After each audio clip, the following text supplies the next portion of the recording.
नमस्कार साथियों, स्वागत है आप सभी का फिगरिंग आउट फाइनेंस चैनल में। दोस्तों, ये है part 7 SBI circle based officer interview के लिए। दोस्तों, ये वीडियो काफ़ी ज़्यादा इंपॉर्टेंट होने वाली है आपके इंटरव्यू के लिए, क्योंकि इसमें जो मैंने क्वेश्चन लिए हैं वो रिलेटेड हैं एनपीए मैनेजमेंट से और क्रेडिट रिकवरी से। दोस्तों, बैंक का प्राइमरी काम लैंडिंग का है और एनपीए होना अकाउंट का एक बहुत कॉमन बात है। तो हम उसको कैसे मैनेज करेंगे, क्या क्रेडिट रिकवरी प्रोसेस फॉलो करेंगे, इन्हीं सब के बेसिस पर मैंने टोटल 10 क्वेश्चन लिए हैं। काफ़ी ज़्यादा इंपॉर्टेंट क्वेश्चन है और एसबीआई का डेटा इसमें लेटेस्ट यूज़ किया हुआ है, क्योंकि एसबीआई अभी भी इन टूल्स को यूज़ करता है एनपीए रिकवरी मैनेजमेंट के लिए। दोस्तों, इस वीडियो को लास्ट तक ज़रूर देखिएगा, आपको बहुत कुछ नई चीज़ सीखने को मिलेगी, बहुत कुछ अच्छा लगेगा। इसके अलावा दोस्तों, लास्ट में मैंने कुछ और आपको प्लेलिस्ट सजेस्ट की हैं, जिनको आप ज़रूर देखिएगा। वो आपके SBI circle based officer interview के लिए काफ़ी ज़्यादा इंपॉर्टेंट रहने वाली हैं। तो चलिए दोस्तों, आज का वीडियो शुरू करते हैं।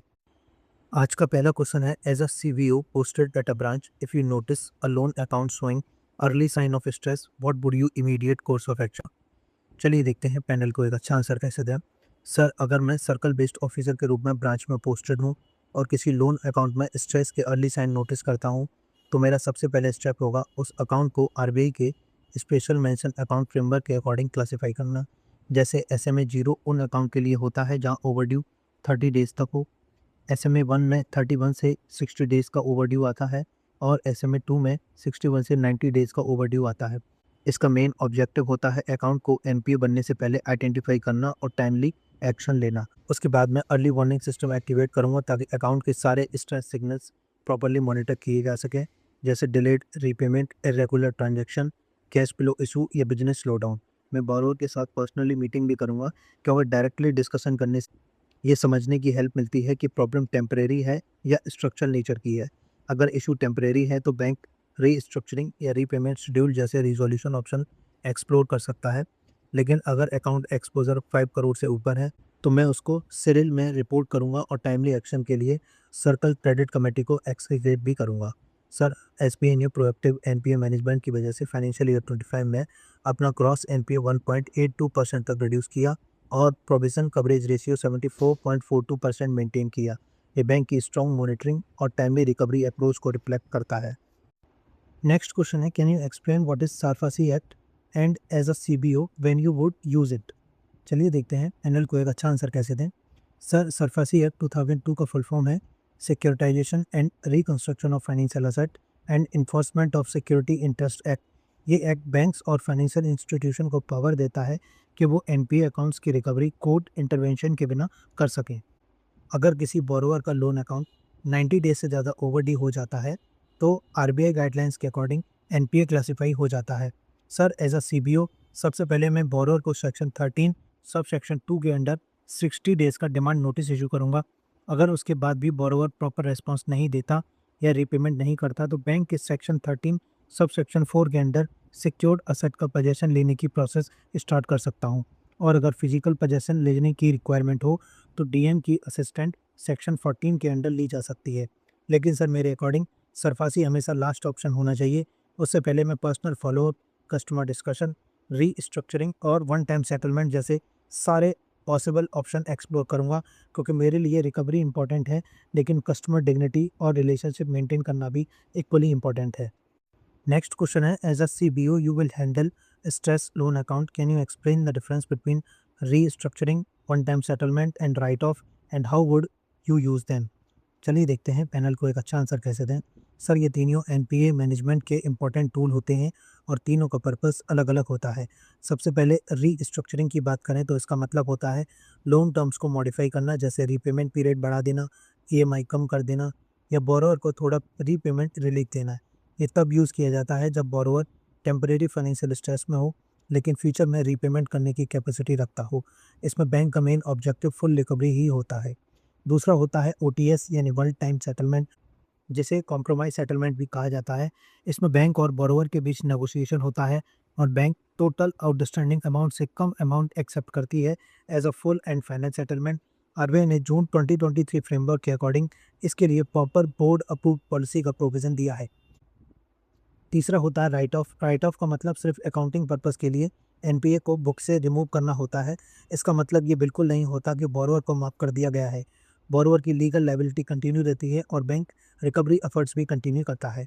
एज अ सीबीओ मेरी प्रायोरिटी पहले रीस्ट्रक्चरिंग होगी, क्योंकि अगर जेन्युइन बोरोवर को सपोर्ट दिया जाए तो अकाउंट दोबारा स्टैंडर्ड बन सकता है। अगर रिकवरी पॉसिबल ना हो तो पॉलिसी के according one time settlement consider किया जा सकता है और राइट ऑफ को मैं लास्ट अकाउंटिंग मेजर के रूप में देखूंगा। सर, एसबीआई का ग्रॉस एनपीए मार्च 2025 तक अराउंड 1.82% रहा है, जो ये शो करता है कि अगर इन टूल्स को प्रॉपरली और वाइजली यूज़ किया जाए तो रिकवरी और एनपीए कंट्रोल दोनों इफेक्टिवली पॉसिबल है। नेक्स्ट क्वेश्चन है, as a circle based officer how would you see the role of insolvency and bankruptcy code in helping banks like SBI manage and recover NPAs effectively. चलिए देखते हैं panel को एक अच्छा answer कैसे दें। Sir, insolvency and bankruptcy code introduce किया गया था 2016 में। इसका मेन ऑब्जेक्टिव इंसॉल्वेंसी केस को एक यूनिफाइड और टाइम बाउंड फ्रेमवर्क के थ्रू रिजॉल्व करना था। आईबीसी से पहले रिकवरी प्रोसेस काफ़ी स्लो था, क्योंकि अलग अलग लॉज और लेंदी प्रोसीजर की वजह से बैंक्स को रिकवरी में बहुत डिले होता था। लेकिन आईबीसी ने एक मेजर चेंज किया। इसने कंट्रोल डिफ़ॉल्टिंग बोरोवर से लेकर क्रेडिटर्स को दे दिया। इससे एसबीआई जैसे बैंक को स्ट्रॉन्गर और फास्टर रिकवरी मैकेनिज्म मिला। सर, अगर हम रिजल्ट देखें तो इंसॉल्वेंसी बैंकरप्सी कोड का इम्पैक्ट बैंकिंग सेक्टर में क्लियरली विजिबल है। बैंकिंग सेक्टर का ग्रॉस एनपीए 2017 में अराउंड 11.8% था, जो सितंबर 2025 तक रिड्यूस होकर 2.1% रह गया है। रिकवरी रेट भी काफ़ी इंप्रूव हुआ है। फाइनेंशियल ईयर 24-25 में आईबीसी के थ्रू रिकवरी रेट अराउंड 36.6% था, जबकि प्री आईबीसी पीरियड में ये सिर्फ 15 से 20% के आसपास होता था। आज के टाइम पर शेड्यूल कमर्शियल बैंक की टोटल एनपीए रिकवरीज में अराउंड 54.4% कंट्रीब्यूशन आईबीसी का है। इसलिए एसबीआई के लिए सबसे इफेक्टिव रिकवरी मैकेनिज्म माना जाता है। Sir, recently IBC amendment bill 2025 भी फ्रेमवर्क और स्ट्रेंथन किया गया है, जिससे फ्यूचर में रिकवरी प्रोसेस और एफिशिएंट ट्रांसपेरेंट होने की एक्सपेक्टेशन है। नेक्स्ट क्वेश्चन है, as a CBO explain what a CIBIL score is, how would you use it while processing a retail loan application. चलिए देखते हैं पैनल को एक अच्छा आंसर कैसे दें। सर, सिबिल स्कोर एक 3 डिजिट नंबर होता है जो जनरली 300 से 900 के बीच होता है। ये किसी भी बोरोवर की क्रेडिट वर्दीनेस और रीपेमेंट डिसिप्लिन को शो करता है। जितना स्कोर 900 के क्लोज होता है, उतना ही कस्टमर फाइनेंशियली डिसिप्लिन्ड और रिलायबल माना जाता है। As a CBO retail loan process करते टाइम मैं सबसे पहले एप्लीकेंट का सिबिल स्कोर चेक करूंगा। एसबीआई गाइडलाइंस के अकॉर्डिंग डिफेंस और गवर्नमेंट सैलरी अकाउंट होल्डर्स के लिए मिनिमम स्कोर 650 होना चाहिए और कॉर्पोरेट सैलरी पैकेज होल्डर के लिए 670 रिक्वायर्ड होता है। अगर कस्टमर का स्कोर 750 या उससे अबव है तो जनरली उसको बेटर लोन टर्म्स और कंपैरेटिवली लोअर इंटरेस्ट रेट मिल सकता है। सर, सिर्फ स्कोर देखना ही इंपॉर्टेंट नहीं होता, मैं कस्टमर की डिटेल क्रेडिट रिपोर्ट भी एनालाइज करूंगा, जैसे रीपेमेंट हिस्ट्री का क्या रहा है, एग्जिस्टिंग लोन ऑब्लिगेशन कितने हैं और कोई डिफ़ॉल्ट या ओवरड्यू रिकॉर्ड तो नहीं है। जनवरी 2025 में सिबिल स्कोर हर 15 डेज में अपडेट हो रहे हैं, जिससे more real time credit information मिलती है। इससे बैंक को फेयर और इन्फॉर्म लेंडिंग डिसीजन लेने में हेल्प मिलती है और बैंक का क्रेडिट रिस्क भी रिड्यूस होता है। इसलिए CIBIL score retail loan appraisal का एक बहुत इंपॉर्टेंट पार्ट है, जो कस्टमर और बैंक्स दोनों के इंटरेस्ट को प्रोटेक्ट करता है। नेक्स्ट क्वेश्चन है, Lok Adalat is often mentioned as a recovery tool in banking, can you explain what it is and how SBI specifically uses it to manage NPA recovery.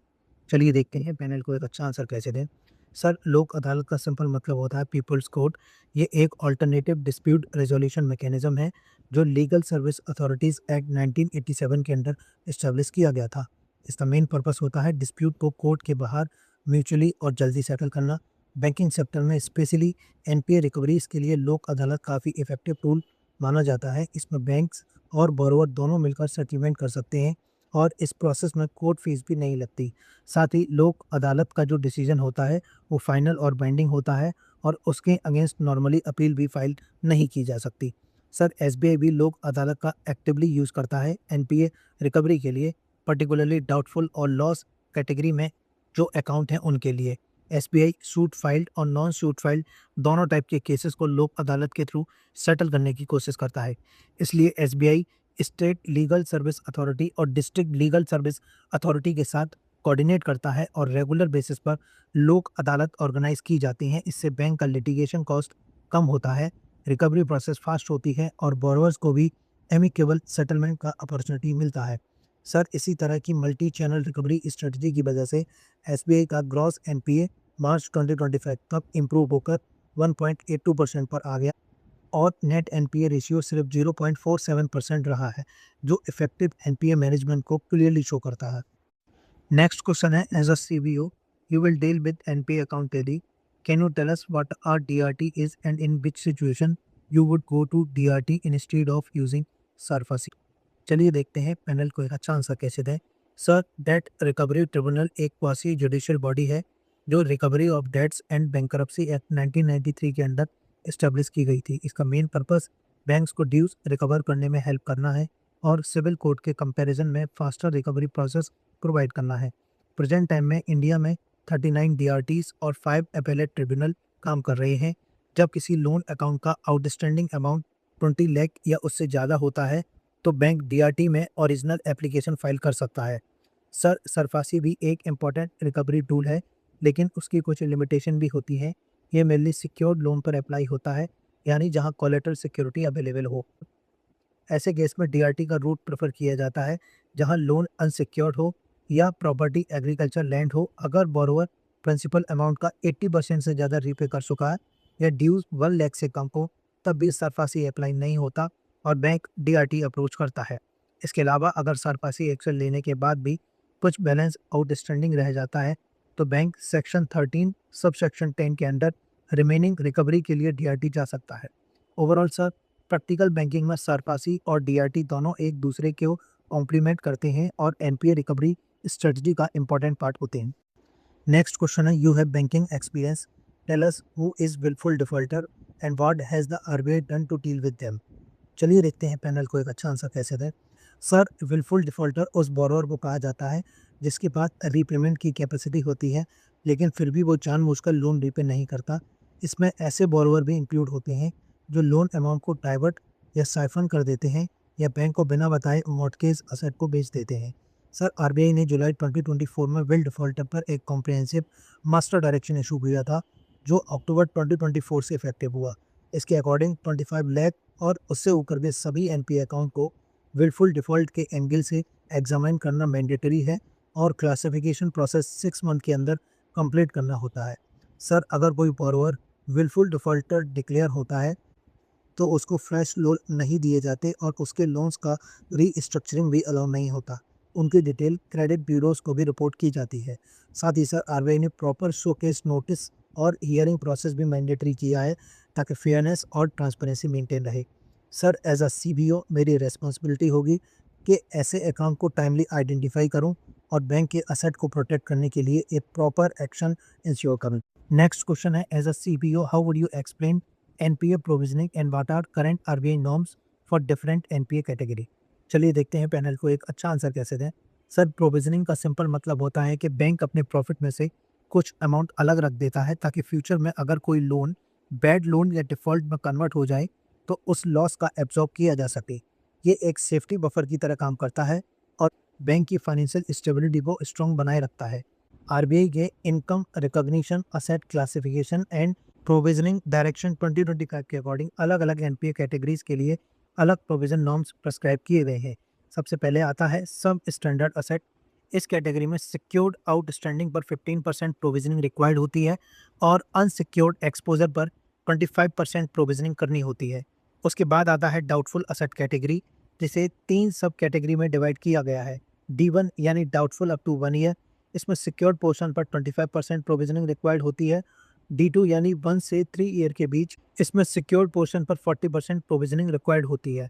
और D3 यानी 3 year से ज़्यादा doubtful asset, इसमें secured portion पर 100% provisioning करनी होती है। साथ ही साथ डाउटफुल कैटेगरी के हर सब कैटेगरी में अनसिक्योर्ड पोर्शन पर 100% प्रोविजनिंग मैंडेटरी होती है। अगर लॉस असेट की बात करें तो आरबीआई नॉर्म्स के अकॉर्डिंग उसमें 100% प्रोविजनिंग या कंप्लीट राइट ऑफ रिक्वायर्ड होता है। सर, मुझे खुशी है एसबीआई का ग्रॉस एनपीए मार्च 2025 तक 1.82% रहा है और नेट एनपीए सिर्फ 0.47% रहा है, जो बैंक की स्ट्रॉन्ग असेट क्वालिटी और डिसिप्लिन प्रोविजनिंग प्रैक्टिस को रिफ्लेक्ट करता है। आज का लास्ट क्वेश्चन है, as a CVO how will you proactively prevent accounts at your branch from turning into NPS.